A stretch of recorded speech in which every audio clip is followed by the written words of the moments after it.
Hello நண்பர்களே, welcome to mix media. இன்றைக்கி நம்ம ஒரு சிம்பிளான நான்வெஜ் கிரேவி பார்க்க போகிறோம். இன்றைக்கி பார்க்க போகிறது நீலகிரி ஸ்டைல் சிக்கன் கிரேவி. நம்ம சேனல்லையே நிறைய வெரைட்டிஸ் ஆஃப் சிக்கன் கிரேவி போட்டிருப்போம். இன்றைக்கி நம்ம நீலகிரி ஸ்டைலில் எப்படி செய்யலாங்கிறத பார்க்கலாம். வாங்க வீடியோக்குள்ளே போகலாம். ஃபர்ஸ்ட் ஒரு கடாய் வச்சுக்கலாம். கடாயில் ஆயில் விட வேண்டாம். கடாய் ஹீட் ஆனதும் 2 ஸ்பூன் தனியா, 1 ஸ்பூன் குருமிளகு, 1 ஸ்பூன் சீரகம் இது எல்லாமே ஆட் பண்ணிவிட்டு கரம் மசாலாவான பட்டை, கிராம்பு, ஏலக்காய், இஞ்சி இலை இது எல்லாமே ஆட் பண்ணிக்கலாம். இது எல்லாமே ஆட் பண்ணிவிட்டு ட்ரை ரோஸ்ட் பண்ணி எடுத்துக்குவோம்.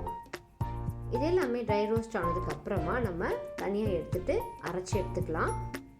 இப்போது நம்ம ஒரு குக்கர் வச்சுக்கலாம். குக்கரில் ஆயில் விட்டுட்டு கடுகு போட்டு பொரிஞ்சதும் சின்ன வெங்காயம் ஆட் பண்ணிக்கலாம்.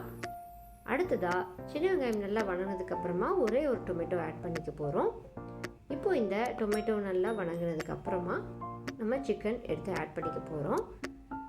இந்த சிக்கன் நல்லா வணங்கி வர்றதுக்குள்ளே நம்ம ட்ரை ரோஸ்ட் பண்ணிட்டு வச்சுருக்கிற அதை பவுட்ரு பண்ணி எடுத்துகிட்டு வந்துடலாம்.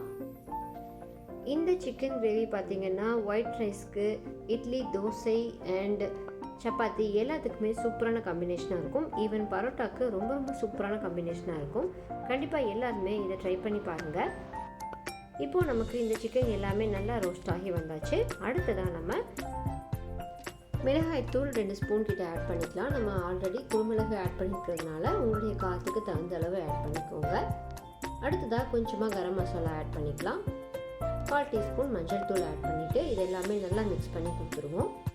மிக்ஸ் பண்ணதுக்கு அப்புறமா நம்ம ஆல்ரெடி அரைச்சி வச்சுருக்கிற அந்த பவுடரையும் நம்ம உள்ளே ஆட் பண்ணிவிட்டு வாட்டர் விட்டுட்டு குக்கரில் 3 விசில்ஸ் வரைக்கும் விட்டு எடுத்துடலாம்.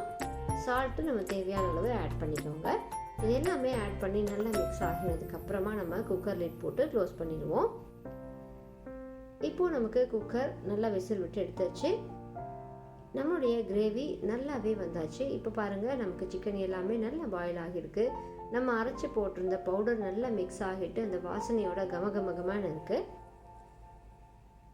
இப்போது இந்த கிரேவியில் நம்ம டேஸ்ட் எல்லாமே பார்த்துக்கலாம். காரம் இன்னும் கொஞ்சம் தேவையா என்னங்கிறதையும் நீங்கள் ஆட் பண்ணி பார்த்துக்கோங்க. அடுத்ததாக தேங்காய் பால் நம்ம ரெடியாக எடுத்து வச்சுக்கலாம். 1 கப் தேங்காய் பால் ஆட் பண்ணிக்கலாம். நம்ம செமி கிரேவியாக வச்சுக்கணும் அப்படின்னு நினச்சிங்கன்னா இது கூட நீங்கள் தேங்காய் பால் ஆட் பண்ணாமல் அப்படியே யூஸ் பண்ணிக்கலாம். இப்போது நம்ம தேங்காய் பால் ஆட் பண்ணிவிட்டு நம்ம செஞ்சோம் அப்படின்னா இன்னும் கொஞ்சம் நமக்கு டைல்யூட்டடாக இருக்கும். சாதத்துக்கு இல்லை இட்லி, தோசைக்கு எல்லாமே ஈஸியாக நமக்கு செட் ஆகிடும். அதனால் நான் இன்றைக்கி தேங்காய் பால் ஆட் பண்ணிட்டு ஒரே ஒரு கொதி விட்டு ஆஃப் பண்ணிக்க போகிறேன். அவ்வளோதாங்க, நம்மளோட இந்த சிக்கன் கிரேவி சூப்பராக ரெடி ஆயாச்சு நீலகிரி ஸ்டைலில். ஃபைனலாக கொத்தமல்லி தழை தூவிட்டு இறக்கிடலாம். அவ்வளோதாங்க, இந்த சிம்பிளான கிரேவியை எல்லாருமே கண்டிப்பாக வீட்டில் ட்ரை பண்ணி பாருங்கள்.